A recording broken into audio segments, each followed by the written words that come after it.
السلام علیکم ورحمۃ اللہ وبرکاتہ۔ آسان اصول فقہ کے دروس چل رہے ہیں۔ اب تک ہم نے دلائل شریعہ کا موضوع مکمل دیکھا،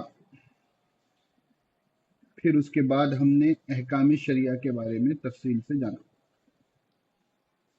ٹھیک ہے، اب اس کے بعد جو موضوع شروع ہو رہا ہے وہ استنباط احکام کے طریقے، یعنی نصوص سے مسائل کو کس طریقے سے ایکسٹریکٹ کریں گے، مستنبط کریں گے۔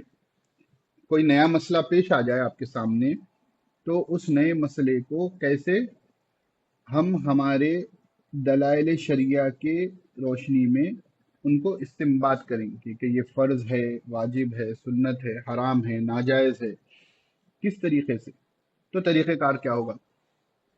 تو ہم اس کے ابتدائی باتیں انشاءاللہ آج سے جاننے کی کوشش کریں گے۔ اہم چیزیں ہیں، اس کو اچھے سے سمجھنا، پھر تفصیلات تو انشاءاللہ آپ کو آگے کی جماعتوں میں بڑی کتابوں میں آئیں گی۔ تو مصنف فرماتے ہیں قرآن مجید عربی مبین میں نازل ہوا ہے اور رسول اللہ صلی اللہ علیہ وسلم نے اپنے قول و عمل کے ذریعے اس کی تشریح فرمائی ہے۔ کیونکہ آپ صلی اللہ علیہ وسلم خود بھی نسلاً عرب تھے اور آپ صلی اللہ علیہ وسلم کی زبان عربی تھی، اس لیے آپ صلی اللہ علیہ وسلم کی حدیثیں بھی عربی ہی میں ہیں۔ بس قرآن و حدیث سے احکام کے اخذ و استنباط کے لیے ان قواعد کا علم ضروری ہے جن کے ذریعے عربی زبان میں متکلم کا مقصد جانا اور سمجھا جاتا ہے۔ ان قواعد کو اصولیین نے لفظ کی 5 بنیادی تقسیم کے ذریعے واضح کیا ہے۔ دیکھیں بات سمجھے، ہم ہیں عجمی، ٹھیک ہے، ہم کو ہماری مادری زبان عربی نہیں ہے، تو اللہ رب العزت کا کلام قرآن مجید عربی میں نازل ہوا۔ اللہ کے رسول صلی اللہ علیہ وسلم کے ذمے جو ہے قرآن کریم کی تبیین کی ذمہ داری تھی، تو آپ صلی اللہ علیہ وسلم بھی عربی تھے، رسول عربی کہا جاتا ہے نا، تو احادیث طیبہ یا قرآن کریم کی جو تبیین ہے وہ بھی ہم کو عربی میں ملی۔ ٹھیک ہے، تو اب جب ہم کو قرآن اور سنت سے کسی مسئلے کا استنباط کرنا ہوگا، کسی چیز کو اخذ کرنا ہوگا، بات کو سمجھنا ہوگا، تو اس کے لیے ترجمے سے کام نہیں چلے گا۔ ترجمے سے کام نہیں چلے گا۔ آج کل مارکیٹ میں ترجمے والے بھرے پڑے ہیں یوٹیوب پر، ٹھیک ہے نا، وہ ترجمے، ان کی زندگی ترجمے پر گزرتی ہے اور اسی کی بنیاد پر وہ مسائل بھی نئے نئے بیان کر دیتے ہیں۔ ہر چیز جو ہے ترجمے کی کتابوں سے بیان کر دیتے ہیں، تو وہ باتیں معتبر نہیں ہوگی جب تک کہ اس بندے کے پاس وہ صلاحیت نہ ہو، الا یہ کہ وہ کسی حوالے سے بیان کر رہا ہو۔ لیکن خود استنباط کرنا یہ الگ چیز ہے، کسی کا استنباط کیا ہوا مسئلہ بیان کرنا یہ الگ چیز ہے۔ تو خود استنباط، مسائل کا استنباط کرنے کی صلاحیت پیدا ہو تو اس کے لیے ہم کو وہ بنیادی قواعد جاننا ضروری ہے جن کے ذریعے ہم عربی زبان کے میں سے مسائل کو استنباط کر سکیں، جس کے ذریعے متکلم کا مقصد جانا جائے، ٹھیک ہے نا، اور سمجھا جاتا ہے۔ ہر زبان کی اپنی جو ہے ایڈیمز رہتے ہیں، فریزز رہتے ہیں، ہے نا، ہر زبان کے اپنے جو ہے محاورے ہوتے ہیں، ہر زبان کے جو ہے بہت سی چیزیں ان کی ہوتی ہے جو اہل زبان بہتر جان سکتے ہیں، جن کی وہ زبان نہیں وہ بہتر نہیں جان سکتے، ان کو تو سیکھنا پڑے گا۔ تو ان قواعد کو اصولیین نے لفظ کی 5 بنیادی تقسیم کے ذریعے واضح کیا ہے۔ اب اس کو اچھے سے سمجھیں گے، ٹھیک ہے نا۔ اب کئی اسباق جو ہے انہی کے سمجھنے میں ہمارے چلیں گے آگے۔ تو مصنف فرماتے ہیں کہ جو تقسیم علماء نے کی ہے، اصولیین نے کی ہے، وہ ایک ہے کہ لفظ وضع کے اعتبار سے، لفظ اپنے معنی میں استعمال کے اعتبار سے، معنی کے ظہور اور وضوح کے اعتبار سے، وضوح یعنی واضح ہونے کے اعتبار سے، ظہور یعنی ظاہر ہونے کے اعتبار سے، معنی میں خفا و ابہام کے اعتبار سے، اسی طرح معنی پر دلالت کے اعتبار سے، ٹھیک ہے۔ تو یہ 5 تقسیمیں کی ہیں کہ لفظ وضع کس وجہ سے ہوا، کہ اس کی بناوٹ کس وجہ سے ہوئی، اسی طرح یہ کس معنی میں استعمال ہوتا ہے، کہ ٹھیک ہے اس کی جو ہے ظہور کس معنی میں ہوتا ہے، اس کے اندر جو ہے معنی میں کیا ابہام ہے، کیا خفا ہے، ٹھیک ہے۔ اسی طرح معنی پر دلالت کے اعتبار سے بھی لفظ کی تقسیم کی گئی ہے۔ تو لفظ کس قسم کے معنی کے لیے وضع کیا گیا، پہلا پوائنٹ وضع کے اعتبار سے، ٹھیک ہے، اس اعتبار سے اس کی 4 قسمیں کی گئی۔ یعنی یہ جو آپ کا پہلا پوائنٹ ہے وضع کے اعتبار سے، اس کی اصولیین نے کتنی قسمیں کی ہیں؟ 4 قسمیں کی ہیں،